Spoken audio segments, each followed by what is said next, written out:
Olha, o Saúde e Fé de hoje aborda este tema Agosto Dourado, que é uma campanha que incentiva, conscientiza sobre a importância do aleitamento materno. Mas além dos benefícios para o bebê e a mãe, é preciso falar também sobre os desafios que podem surgir neste caminho, como dor, dificuldade de pega, falta de apoio, frustrações que podem tornar a experiência muito mais difícil do que muitas mulheres imaginam. E por isso nós vamos falar sobre o aleitamento materno e também falar sobre acolhimento. Nós trouxemos aqui hoje a psicóloga Lívia Machado e a enfermeira obstétrica Natália Chaves. Já estão conosco para tirarem as nossas dúvidas. Bom dia para vocês, Lívia, Natália, sejam bem-vindas. Obrigada, gente, pelo convite. Um prazer estar aqui com vocês. Obrigada. Alegria tê-las conosco, viu? Ainda mais para falar sobre um assunto tão importante. Gente, quando o neném nasce, já tem aquela meio que cobrança, né? Assim, ó, amamentar vai dar certo. A sociedade meio que já passa esse pacote para a mãe, ó, vai dar certo. Amamentar é natural. É natural? Não é natural, né? A gente costuma falar que a criança ela já nasce com os reflexos, né? Sim. E a mãe, o corpo ele vai amadurecendo durante o processo gestacional.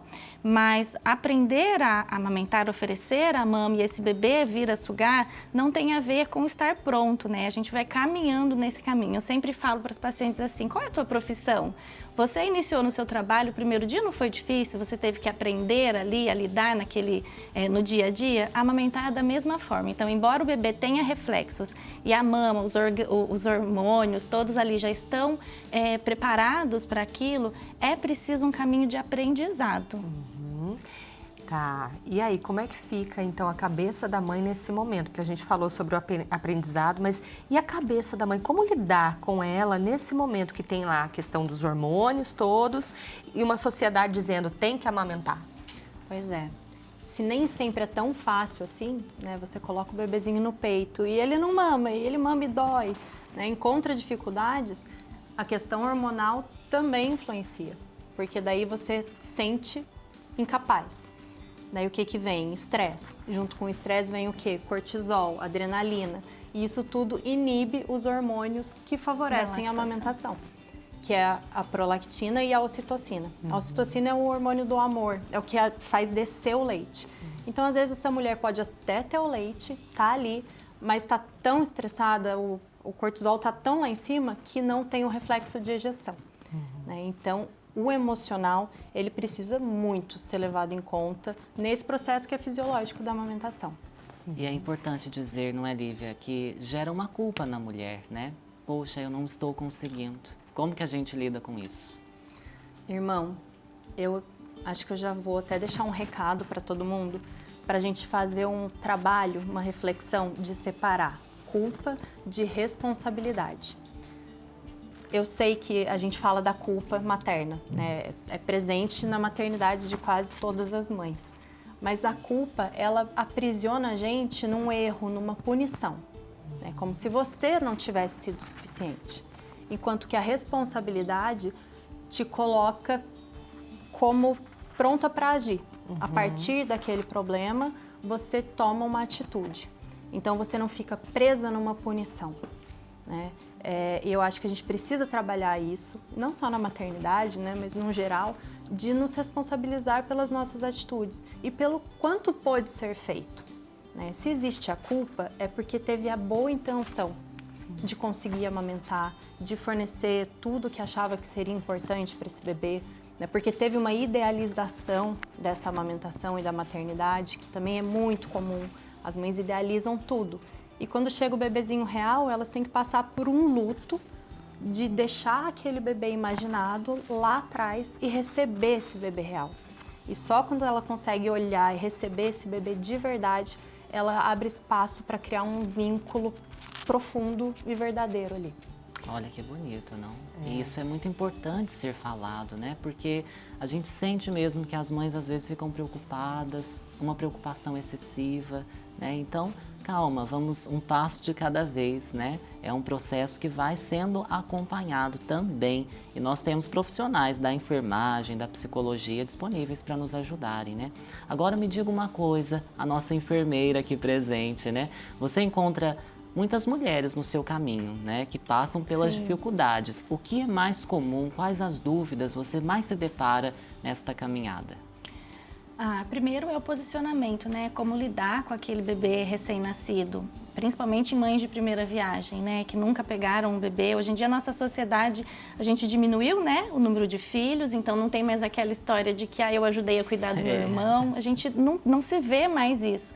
Então, existe um medo de lidar com aquele bebê, de pegar mesmo no colo e achar que ele vai quebrar.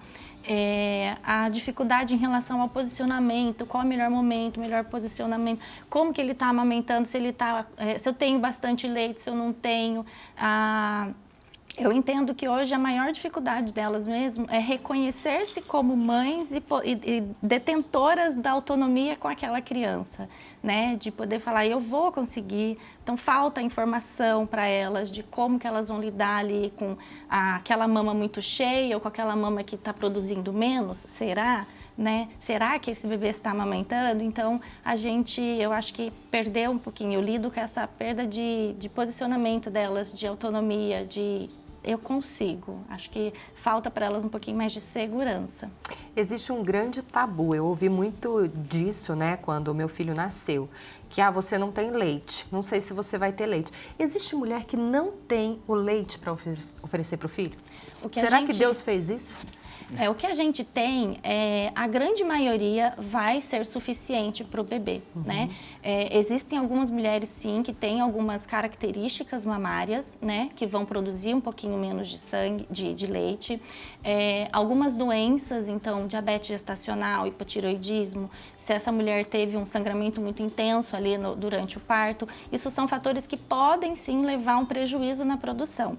Mas o que é mais importante para a mulher entender, um bebê com uma boa pega, uma boa vedação, que está fazendo uma extração suficiente daquela mama, essa mama vai entender que ela está sendo demandada, então ela vai produzir cada vez mais. Então a gente precisa falar para essa mulher de onde vem essa sensação de pouco leite, né? Hoje em dia eu lido com muitas mães que o pediatra mesmo já prescreve logo de cara a fórmula porque não ganhou peso o suficiente. Então a gente precisa individualizar esse cuidado e entender, será que realmente tinha essa indicação? A gente não teria outras abordagens? A gente tem vários materiais que nos ajudam, né?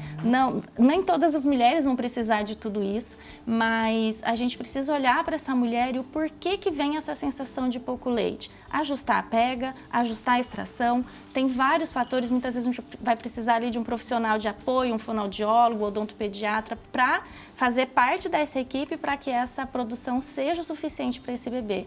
Então, são poucas as mulheres que vão ter menos, né, a produção diminuída ali. A gente precisa ter olhar para ela. E você falou dos objetos, gostaria que você explicasse um pouquinho o que significa cada um aqui. Bom, a gente tem aqui, né, a bomba de extração automática, a bomba de extração manual, então é para fazer o estímulo. Muitas mulheres têm as dúvidas, qual é a melhor bomba? É individualizado, não adianta eu falar para você essa, a gente precisa entender qual é o motivo, qual é a intenção de usar esta bomba de amamentação. As mulheres que têm pouca produção, porque, por exemplo, tem tecido insuficiente, uma bomba profissional vai ser necessária, não adianta a gente comprar uma que a gente, né, vê aí no mercado um valor muito inferior do que é uma bomba profissional. Aquela mulher que produz muito leite, eu só preciso fazer a mordenha de alívio, bastou uma mais simplesinha, né? A mulher que está amamentando e percebe ali que está a outra mama vazando, existe o coletor. Então a gente coloca o coletor na mama que o bebê não está ocupando, enquanto ele está ocupando a outra. As mulheres que têm a sensação do pouco leite ou que tem mesmo, o bebê está precisando fazer ali um complemento com fórmula, a gente tem os dispositivos de translactação, relactação, que ao mesmo tempo que o bebê suga o peito, ele está tomando ali aquela fórmula, complemento ou um leite ordenhado que seja, através de uma sondinha junto ao peito. Tem o laser, né, que hoje é o nosso aliado aí para as fissuras, para as dores da amamentação.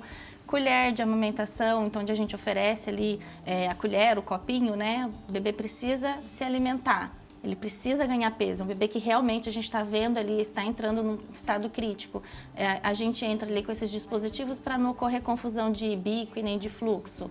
Mamadeira, chuquinha, bico de silicone, que é um acessório que as mulheres colocam e que impacta negativamente na amamentação.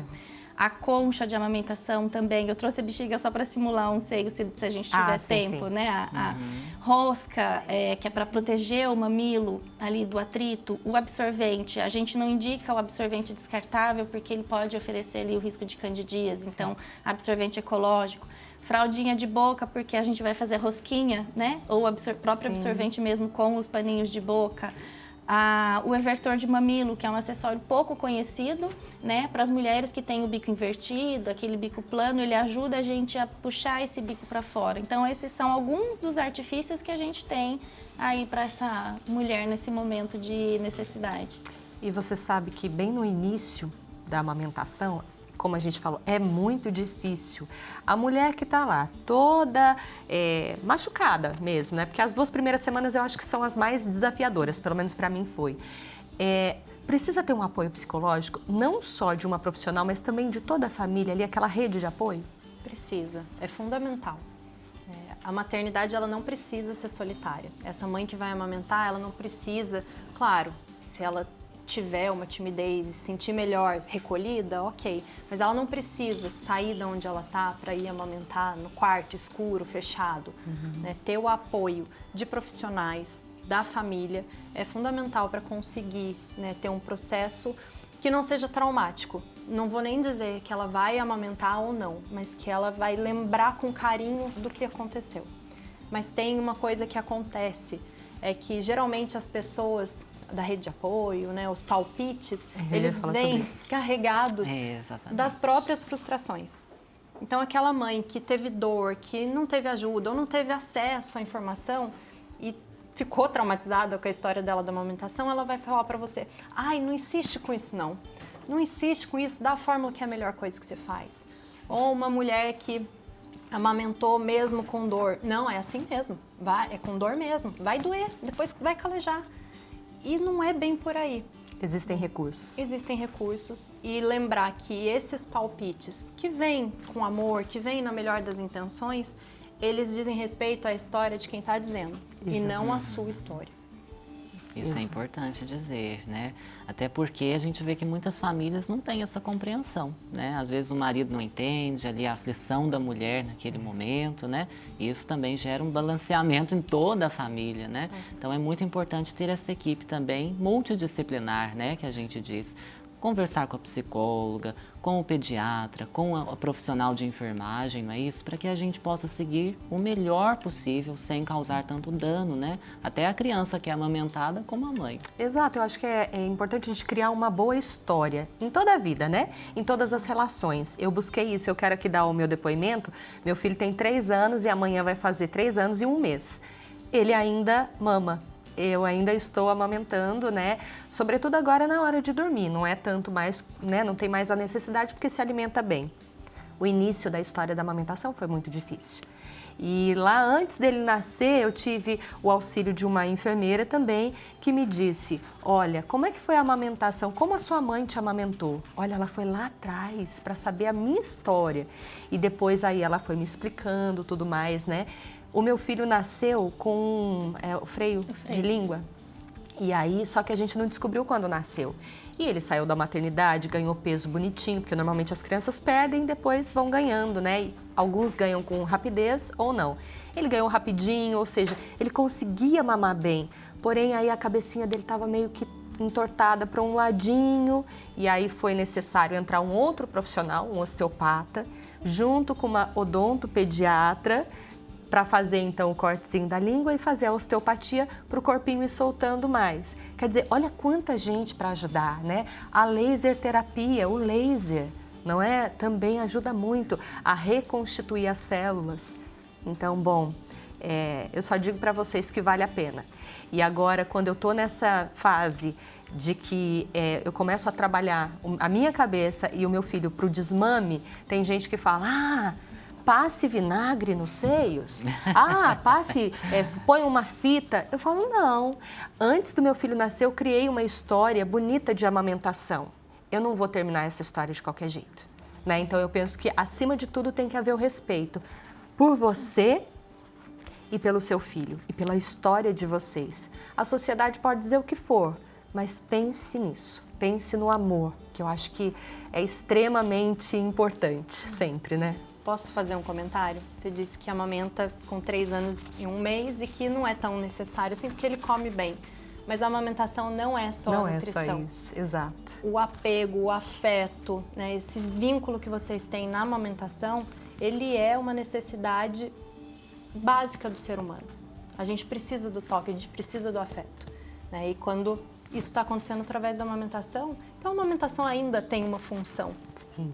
Né? E É não uma tem delícia. hora para terminar. Não, Parabéns. não. Obrigada. Olha, nós ficaríamos aqui porque a gente tem muito mais assunto, mas Nossa. infelizmente o nosso tempo é curto, meu Deus, né? Então nós teremos um pequeno intervalo, mas antes agradecer as nossas queridas psicóloga, enfermeira Natália e Lívia. Obrigado pela presença de vocês. Que Deus os abençoe, né? Abençoe a caminhada de vocês. Abençoe Posso todas dar as uma mães. última palavrinha? Claro. A gente tem aqui uma mesa repleta de utensílios, né? E a gente não precisa disso para amamentar. A gente precisa de uma mãe bem acolhida, bem informada, de um bebê bem avaliado, né? Porque não é necessário tudo isso. A gente precisa realmente de uma mãe, um bebê e a rede de apoio. Ai, que lindo. A gente Obrigada, consegue. gente. Olha, que Obrigada Deus a abençoe vocês. vocês, o trabalho. E as mamães que vocês cuidam. Amém. E as mamães também que querem conhecer melhor o trabalho delas. Tem aqui, ó, na nossa tela, então, os contatos para vocês acessarem. Eu passei a seguir vocês ontem lá no Instagram. Passem a seguir também para conhecerem melhor ali o trabalho, viu?